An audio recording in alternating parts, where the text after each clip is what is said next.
Puerta al cielo, alaba al Dios eterno. Puerta al cielo, predica a Cristo sin miedo. Somos su pueblo, somos su iglesia. Juntos cantamos y alabamos a Jesús. ¿A ustedes les ha tocado que de repente en su vida las cosas se alineen de tal manera que pareciera que hay una coincidencia? ¿Les ha tocado algo así? Que de repente hay cosas que se van alineando. Esto, caray, pero esto bueno, así es. Y se da, y se da, y se da. Cuando Dios acomoda las cosas, cuando Dios tiene un propósito, todas las cosas se alinean a su perfecto orden. ¿Por qué les digo esto? No era yo la introducción que tenía pensada dar el día de hoy, pero las alabanzas que acabamos de escuchar, o sea, nos dan la entrada a lo que va a ser el tema. En la mañana yo le dije a Dianita, le dije, oye, por favor, proyéctame este versículo, este salmo. Y ahí estaba su hija a un ladito de nosotros y dice, ese es el salmo más poderoso. Le digo, ¿y tú cómo sabes? Porque es el salmo más poderoso. Tú hoy veniste con un propósito aquí. Tú hoy veniste con una expectativa el día de hoy. Y desde que estamos cantando las alabanzas, nos fueron llevando primero a una alegría, a un gozo, a un decir, Señor, aquí estoy. Y luego nos va mostrando su gloria, nos va mostrando su poder, nos va mostrando lo que Él quiere, lo que Él hizo por nosotros. Acompáñame en este salmo. El más poderoso, dijo Regina. Y si lo dice Regina, es porque lo dijo de parte de Dios. Porque Dios lo ha puesto en su corazón, porque es una niña que conoce el corazón de Dios. El Salmo 118, léelo conmigo. Es importante que tú lo sigas. Den gracias al Señor porque Él es bueno. Su fiel amor perdura para siempre. Que todo Israel repita, su fiel amor perdura para siempre. Que los descendientes de Aarón, los sacerdotes, repitan, su fiel amor perdura para siempre. Que todos los que temen al Señor repitan, su fiel amor perdura para siempre. En mi angustia oré al Señor, y el Señor me respondió y me liberó.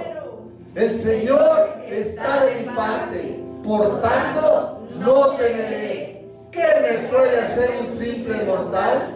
Así es, el Señor está de mi parte, Él me ayudará. Miraré triunfante a los que me odian. Es mejor refugiarse en el Señor que confiar en la gente.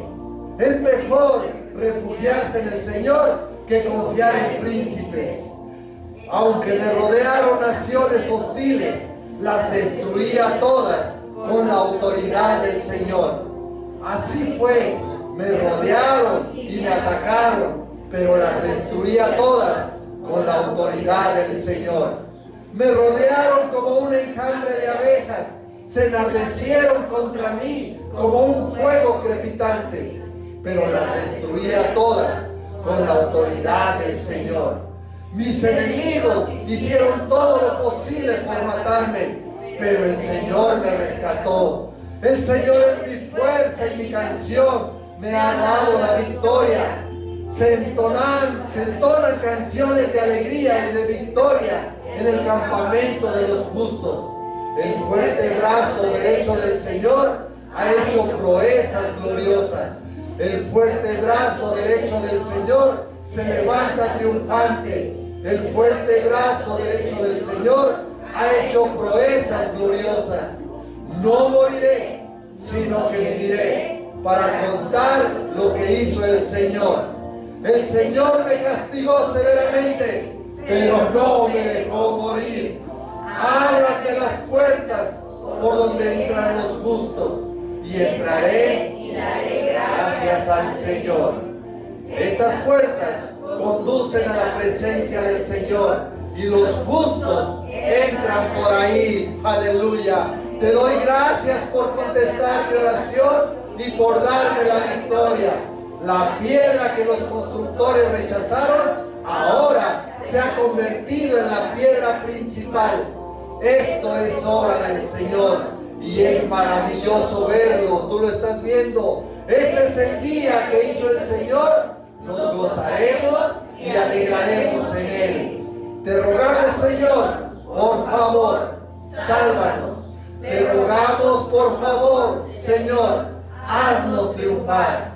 Bendigan al que viene en el nombre del Señor. Desde la casa del Señor los bendecimos. El Señor es Dios y brilla sobre nosotros. Lleven el sacrificio y átenlo con cuerdas sobre el altar. Tú eres mi Dios y te alabaré. Eres mi Dios y te exaltaré. Den gracias al Señor, porque Él es bueno y su fiel amor perdura para siempre. Amén. Gracias, Señor. Sublime gracia. Sublime gracia. Él nos salvó. Su amor nos salvó. Él nos ama. Él nos protege. Su brazo poderoso está siempre con nosotros. Él rompe cadenas. Él sana enfermedades. Él está en los momentos de angustia y de tribulación con cada uno de nosotros. Todo por su gracia, todo por su amor, todo por su misericordia. Como un río fluye el perdón. Él nos perdona hoy y siempre. No importa lo que hayamos hecho, Él está puesto y dispuesto para perdonarnos. Por su gracia, por su amor. Amén. Amén. Amén. Dale un aplauso al Señor.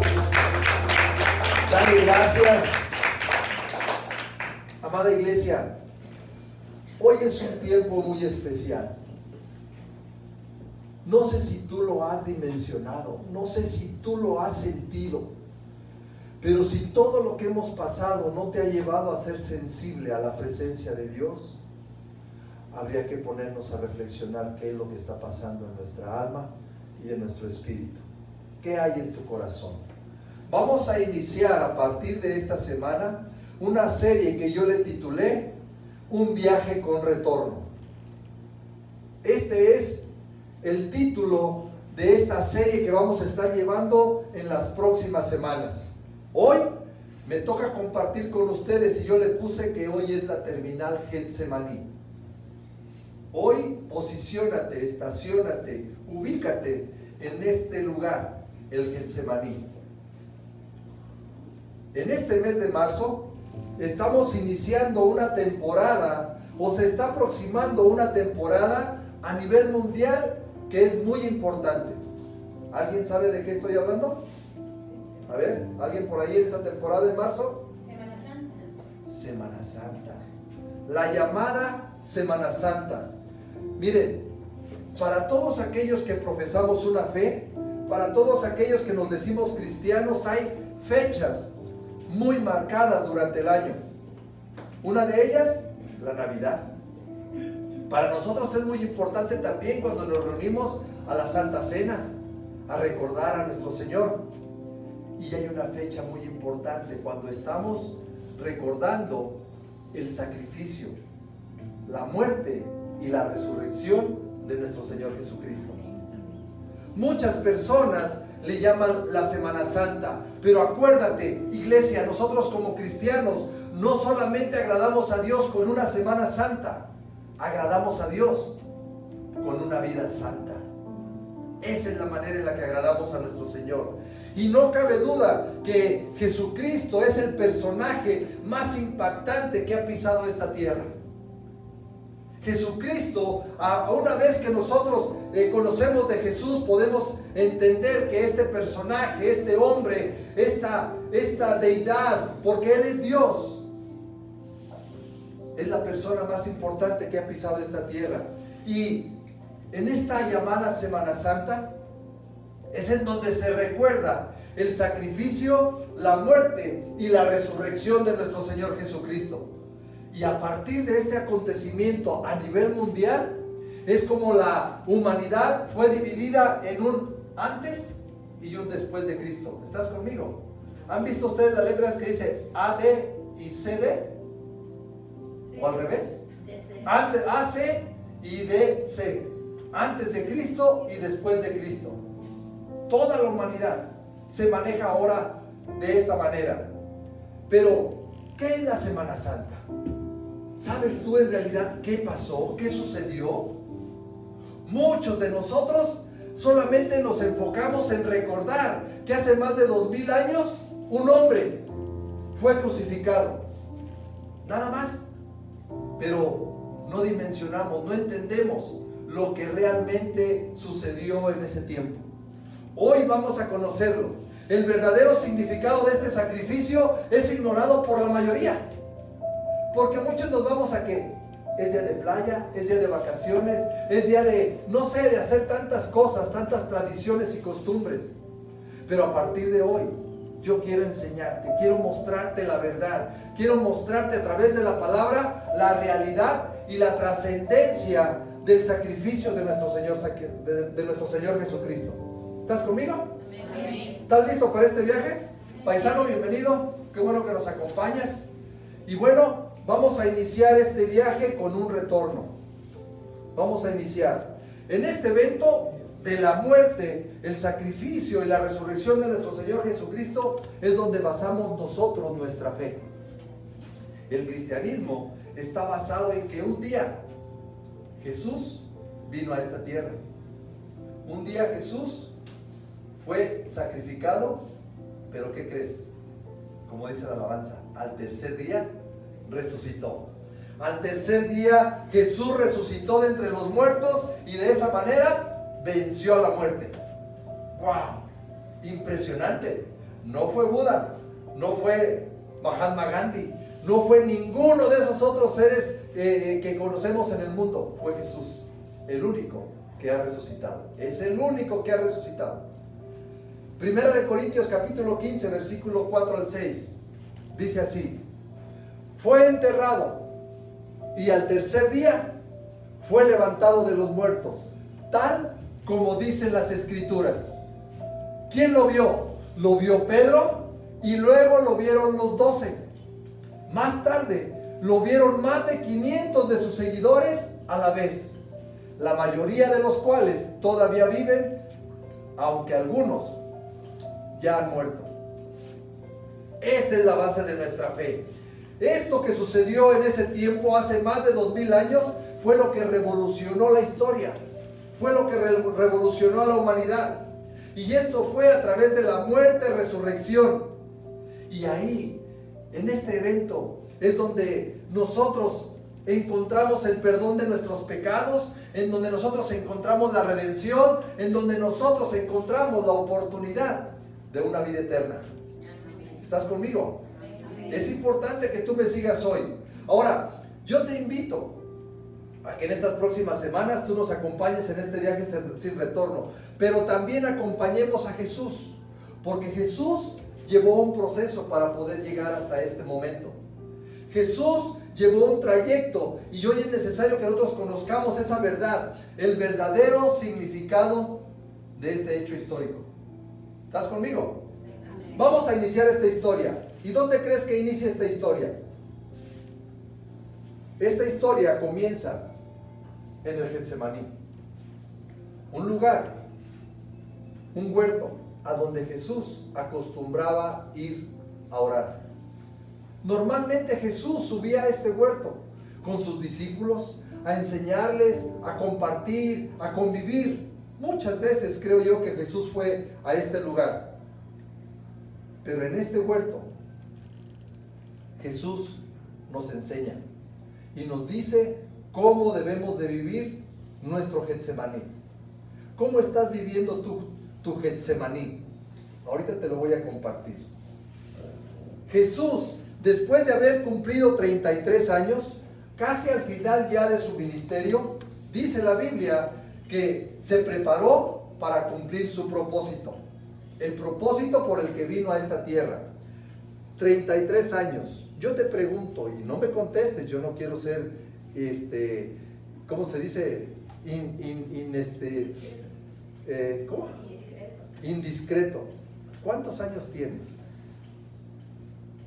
Piénsalo. Acuérdate que a Dios no se le puede engañar. Si ya lo pensaste, te quiero decir que esos años ya no los tienes. 20, 33, 50, 60, 70. Esos años ya no los tienes. Esos años ya pasaron. Por esos años ya no puedes hacer nada. Ahora, lo que debemos de ocuparnos es por los años que Dios nos permita vivir.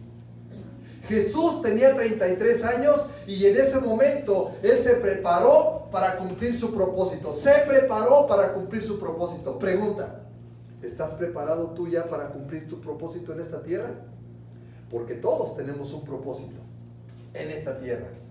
Jesús, después de haber cumplido esos años, se preparó para cumplir exactamente lo que Dios le había mandado. A muchos nos falta pasar por Getsemaníes. Getsemaní es el lugar, o era un lugar, un olivar en las inmediaciones de Jerusalén, en el cual tuvo lugar la agonía y la oración de Jesucristo. Y fue ahí donde lo aprendieron. ¿Se acuerdan? Ahí fue donde lo agarraron. Ahí fue donde los soldados romanos llegaron y lo apresaron para después llevarlo a crucificar al Gólgota. ¿Se acuerdan de esa historia? Getsemaní significa prensa. Getsemaní es esa prensa en donde se sacaba el aceite de olivo, donde las olivas eran traídas, molidas, trituradas, donde las olivas eran separadas de la cáscara y la semilla. Era ese lugar en donde se colaba, en donde eran separadas. Y Getsemaní, la prensa de olivo, es figura de lo que Jesús experimentó en ese lugar. Jesús, en ese lugar, en ese huerto en donde en alguna ocasión llegaron a compartir y a departir con los discípulos, pero ese día era algo especial. En ese lugar, ahora, en ese momento, Jesús se encontraba en una situación complicada, porque Jesús ahí forzó su voluntad, se sometió a su Padre, se deprimió, se negó a sí mismo. En ese lugar Jesús fue molido, fue triturado en su alma y en su espíritu.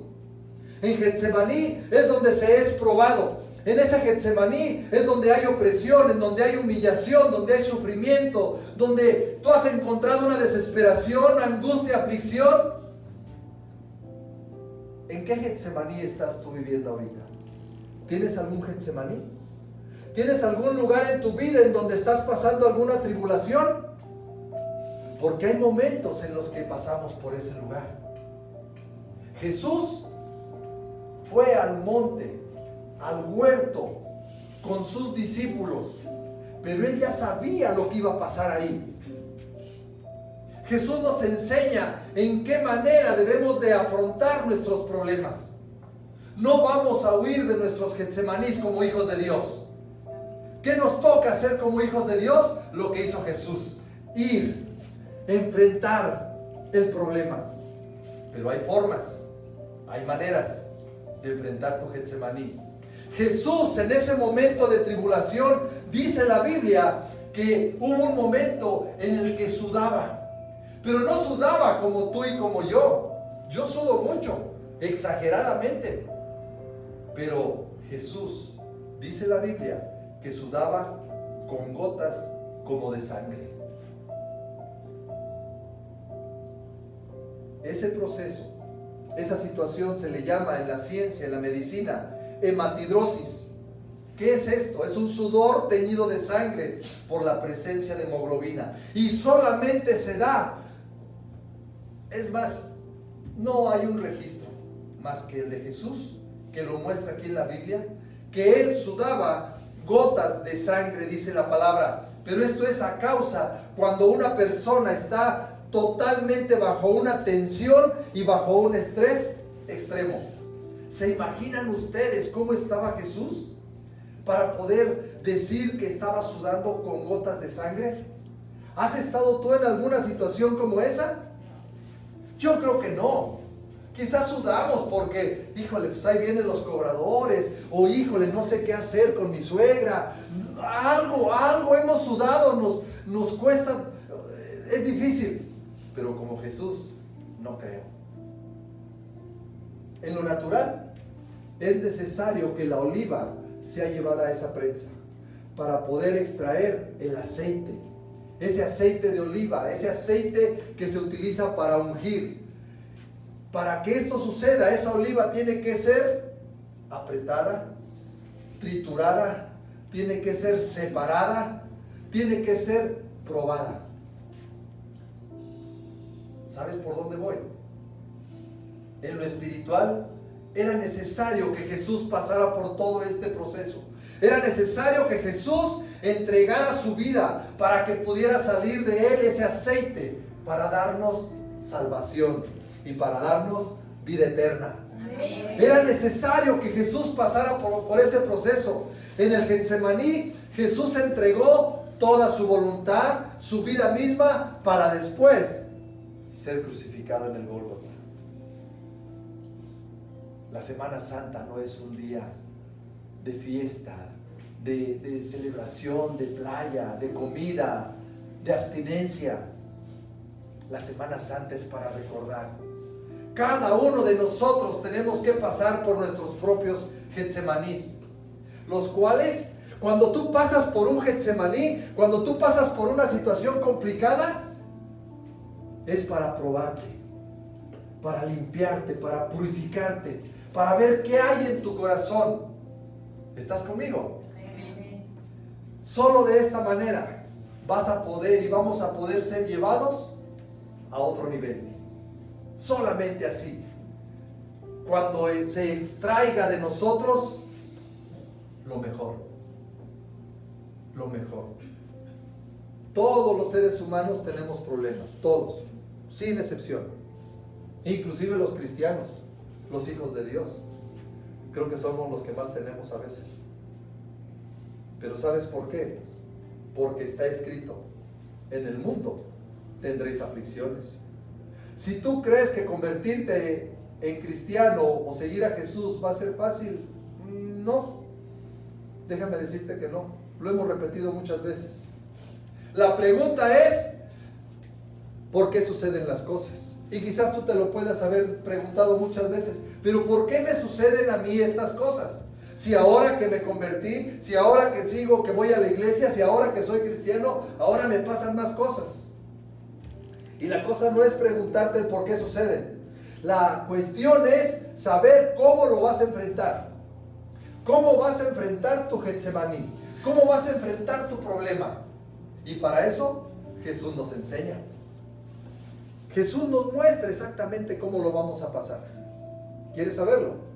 Acompáñame. Marcos capítulo 14, versículo 32 al 35. Esta es la primera parte de nuestro viaje. Marcos capítulo 14, versículo 32. Y lo vamos a leer ahí, porque dice la palabra: fueron al huerto de los olivos llamado Getsemaní, y Jesús dijo: siéntense aquí mientras yo voy a orar. Se llevó a Pedro, a Santiago y a Juan. Otra vez Pedro, Santiago y Juan, los mejores amigos, los cuates de Jesús. ¿Se acuerdan? Dice: y comenzó a afligirse y a angustiarse profundamente. Les dijo: mi alma está destrozada de tanta tristeza hasta el punto de la muerte. Quédense aquí y velen conmigo. Se adelantó un poco más y cayó en tierra. Pidió ¿en qué? En oración, que si fuera posible pasara de él la horrible hora que le esperaba. Hasta aquí nos vamos a quedar. Esta es la primera parada en el Getsemaní, porque de aquí vamos a ver nosotros cómo es que Jesús nos enseña a pasar nuestros Getsemanís. Muchas noches Jesús de seguro fue con sus discípulos a ese mismo lugar. En muchas ocasiones Jesús fue a ese huerto en donde convivían, en donde compartían. Acostumbraba a caminar a ese lugar. Pero ese día fue especial.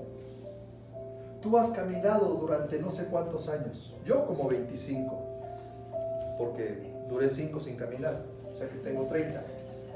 Pero muchos acostumbramos caminar en nuestra vida y de repente como que vamos caminando muy bien, pero llega un momento en el que te enfrentas a un problema, llega el momento en el que te enfrentas a una enfermedad, llega el momento en el que te enfrentas a una escasez, a un divorcio, a una situación complicada. ¿Y qué es lo que hacemos? Jesús ya sabía a lo que iba al Getsemaní y dijo: vamos, discípulos, vénganse. 11 para ser exactos, porque el 12 ya andaba ya traicionándolo. En ese momento Judas ya andaba ya con los sacerdotes, con los fariseos, ya andaba ya agarrando las 30 monedas. Jesús tomó a los que tenía, a los más cercanos, a los 11 discípulos. Y así en nuestra vida nosotros debemos de aprender a caminar para poder enfrentar nuestros Getsemanís. En esta ocasión, aquel lugar donde Jesús había tenido tantas pláticas con sus discípulos, ahora se iba a convertir en el escenario más terrible de su vida, porque iba a empezar ahí esa agonía antes de ir a la cruz. Tenemos que dimensionar lo que pasó con Jesús antes de llegar a la cruz, porque nosotros nos han enseñado nada más que es jueves, viernes y domingo, y eso no es cierto. Nosotros tenemos que entender la verdad de lo que pasó y de lo que sufrió Jesús en ese lugar. Aquí Jesús nos muestra cómo debemos de enfrentar nuestros problemas, no huir de ellos. Les dijo a sus discípulos: sentaos aquí, entre tanto yo oro. Los discípulos al lado de Jesús, y Jesús les dice: espérenme ahí tantito, mientras yo voy a orar. ¿Cómo enfrentas tus problemas? Porque muchos de nosotros, en algún momento que se viene un problema, una dificultad, una enfermedad, decimos: bueno, es que estoy estresado, me voy a ir de vacaciones. Bueno, es que este problema no sé cómo resolverlo, le voy a ir a preguntar a la vecina. Bueno, es que tengo este problema y no sé cómo hacerle. Bueno, yo creo que si me echo una copita me voy a relajar. O si escucho música así de que me haga rata inmunda de 2 patas y te cortan las venas y volver y no sé, profesor, ustedes saben esas canciones, yo no. Paisano, también se las conoce esas, ¿verdad? Creo que todos. Pero ¿a dónde vas tú en esos momentos? Jesús nos dice que Él se fue a orar. Él ya tenía esa sensación, Él ya sabía lo que iba a pasar, pero Él se fue a orar. Cuando nosotros buscamos la solución en el vicio, en las fiestas, en las drogas, en la diversión, te tengo una noticia: los problemas no se solucionan. Y en lugar de traerte paz, el problema se hace más grande. Se hace más grande. Pero Jesús nos enseña que es en la oración a Dios donde se encuentra la solución. Es en la oración a Dios donde tú y yo vamos a encontrar la solución, no en otro lugar. Jesús nos enseña esto y lo dice en Santiago capítulo 5 versículo 13. ¿Qué dice? ¿Alguno de ustedes está pasando por dificultades? ¿A quién está pasando por dificultades? Yo creo que todos pasamos por dificultades. ¿Alguno está pasando por alguna enfermedad? ¿Alguno está pasando por alguna necesidad? ¿Alguno está enfermo? ¿Alguno está desesperado? ¿Alguno está débil en la fe? ¿Alguno está confundido? ¿Alguno está desanimado? ¿Qué dice? ¿Vete de vacaciones? ¿Qué dice? ¿Ponte a trabajar más? ¿Qué dice? Oren. Oren. Pidámosle a Dios. Además, En este versículo Jesús nos muestra cómo debemos de rodearnos de personas. Dice que se fue con sus discípulos. Amada iglesia, cuando tú tengas un problema, cuando tú tengas una aflicción, cuando estés en ese Getsemaní, debes de procurar estar rodeado de amigos, hermanos en la fe, personas que te ayuden, que te levanten el ánimo, que te apoyen, que te hagan que te acerques más a Dios. Acuérdate, ¿quién se acuerda de esa prédica de los amigos? Amigo, no todos son tus amigos. ¿Quién es tu verdadero amigo? Aquel que te acompaña cuando estás en sufrimiento. Los que están dispuestos a sufrir contigo. Esos son tus verdaderos amigos. Así es de que Jesús nos muestra, y en el versículo 33 dice que comenzó a entristecerse y angustiarse. ¡Wow! Esto me impacta. Que tú te pongas triste, que yo me angustie, va, soy humano. Tú también te preocupas, te desesperas a veces, pero Jesús, el Hijo de Dios, estar afligido, estar angustiado, estar triste. ¿Qué tuvo que haber pasado? ¿Qué tiene que pasar para que el Hijo de Dios se muestre de esta manera? Déjame decirte algo.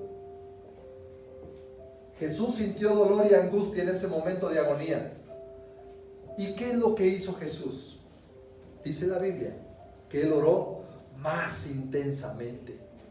Cuando tú estés en ese momento en donde estás que ya no sabes qué hacer, la clave es en orar intensamente.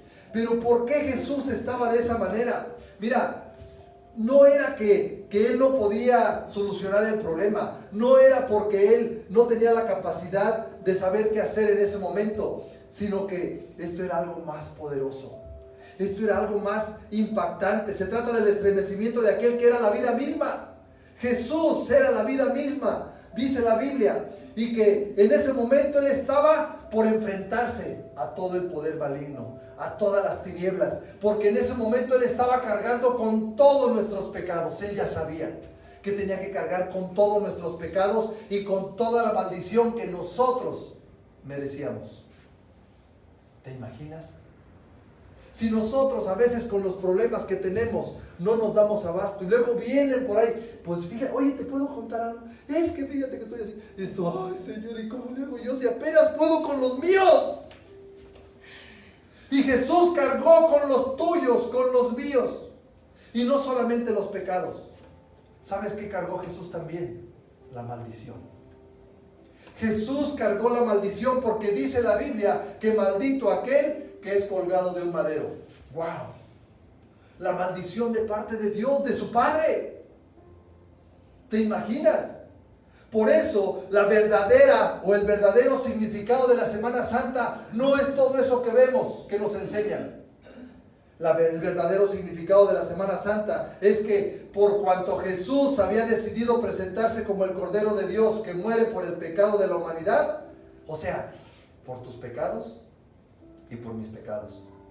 Él se presentó, Él se ofreció. Así es que por tus pecados y mis pecados Él decidió que sufrir, padecer, ser crucificado y morir, porque enfrentó su Getsemaní, enfrentó todos los pecados de la humanidad y dice que todos se los llevó en la cruz del Calvario. Amén. Amén. Todos, amada iglesia, todos. El tuyo, el mío, el de ayer, el de hoy y el de mañana. Todos los pecados. Amén. Amén.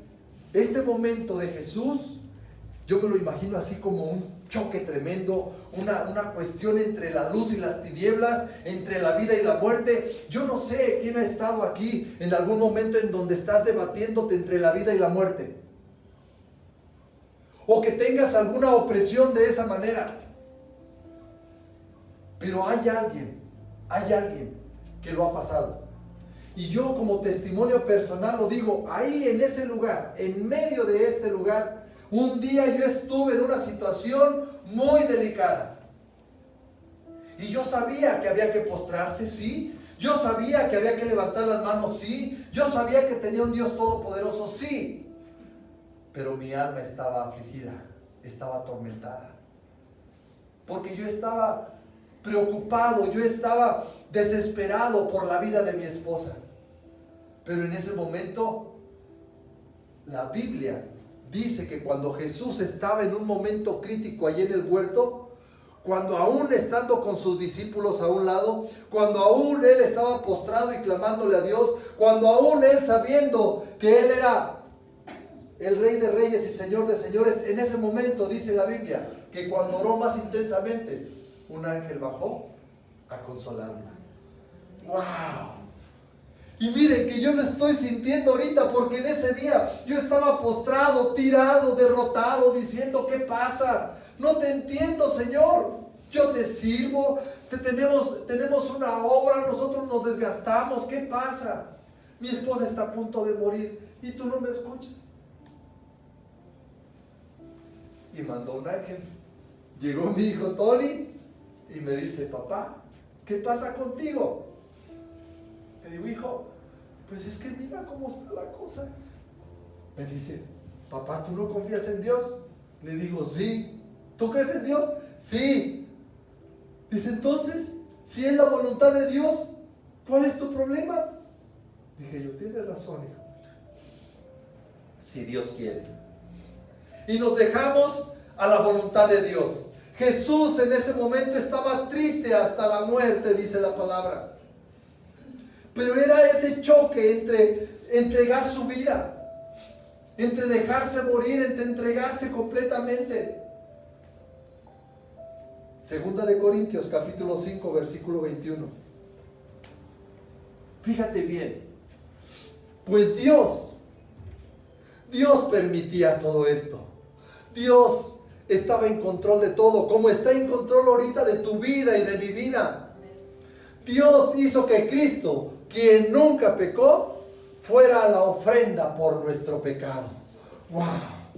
Él se entregó por nuestro pecado, dice, para que nosotros pudiéramos estar en una relación correcta con Dios por medio de Cristo.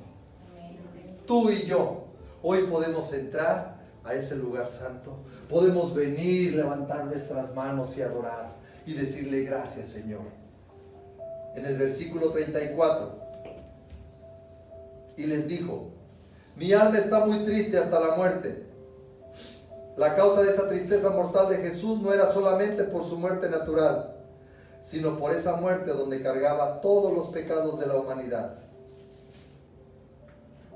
Amada iglesia, Jesús ya pagó por todo. Todo fue pagado por Él.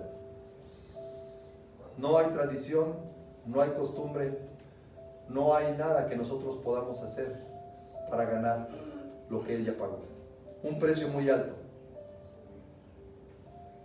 Así que cuando llegue tu Getsemaní, sabrás cómo actuar.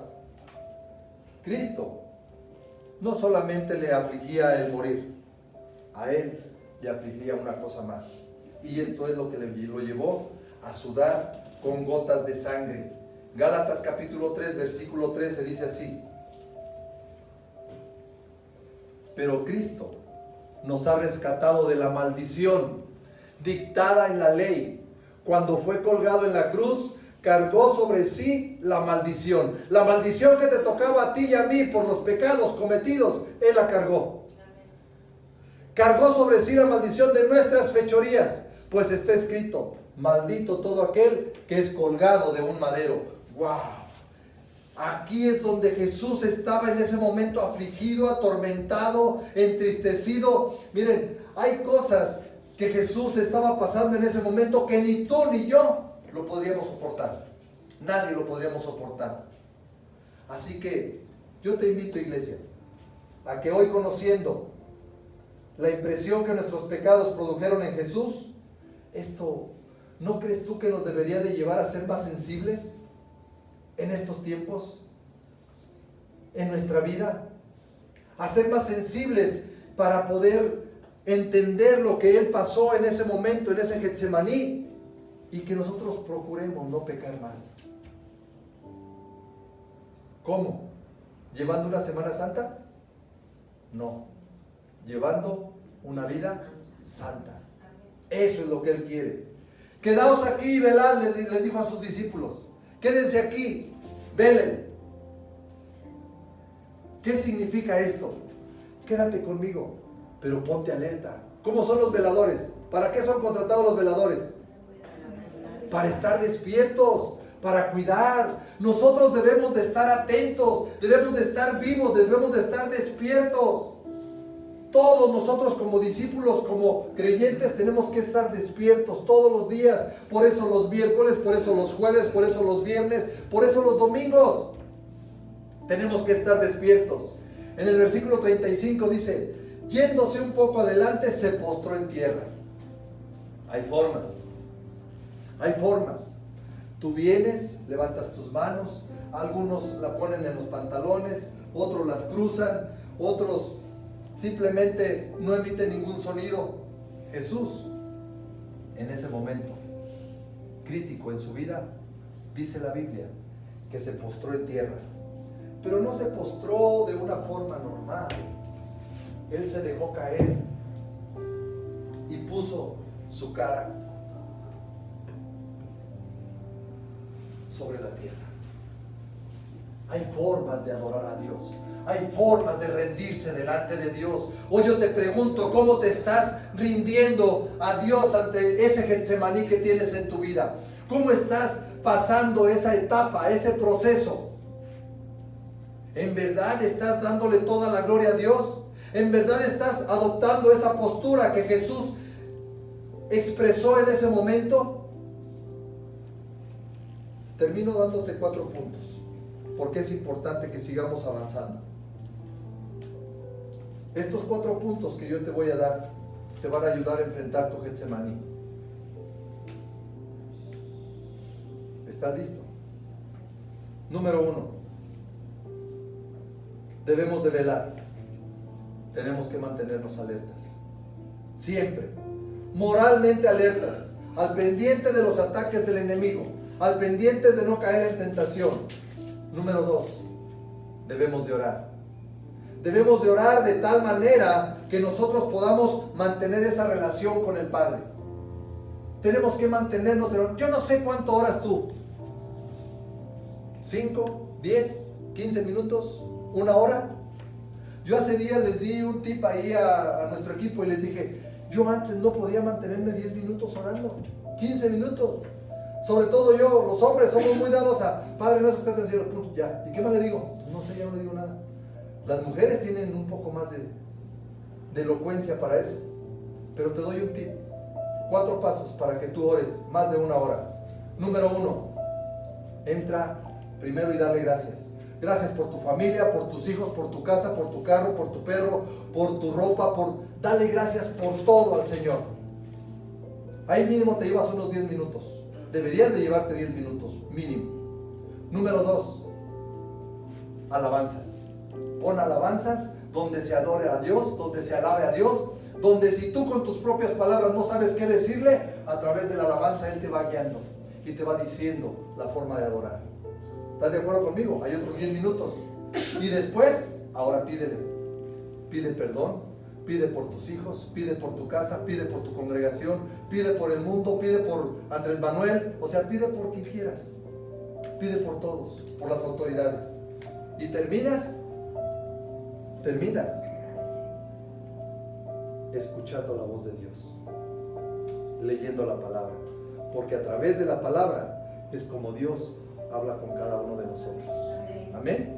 Y ahí ya completas fácil 1 hora. ¿Va? ¿Lo notaste? Número 3, te tienes que rodear de amigos.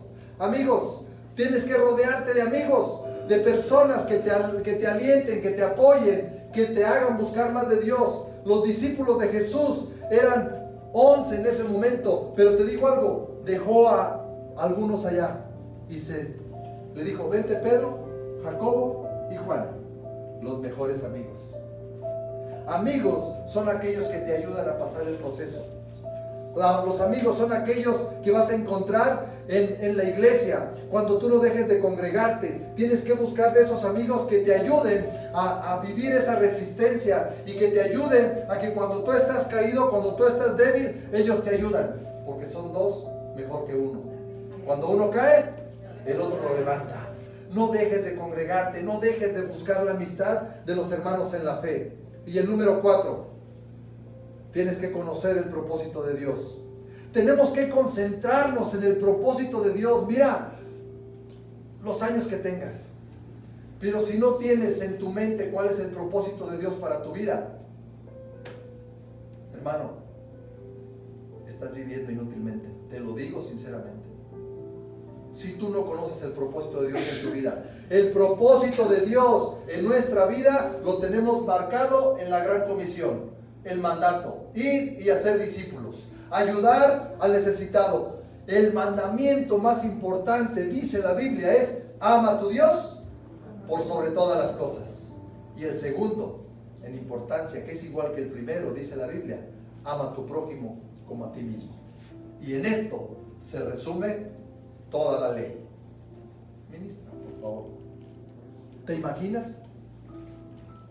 Solamente imagínate cómo va a ser ese día en el que tú llegues a ese huerto, llegues a ese Getsemaní, llegues a un momento en el que no sabes qué hacer, llegues en un momento de tribulación, de angustia, de depresión, alguna enfermedad, alguna escasez, alguna aflicción. ¿Cómo te imaginas tú? Ahora, Jesús nos muestra el camino y nos dice: enfréntalo. Enfrenta ese Getsemaní, enfrenta ese problema, enfrenta esa enfermedad, enfrenta esa escasez, enfrenta ese divorcio, enfrenta esa soledad. Y yo te digo: dobla tus rodillas. Dobla tus rodillas.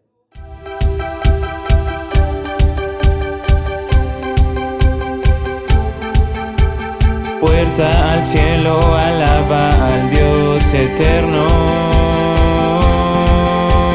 Puerta al cielo, predica a Cristo sin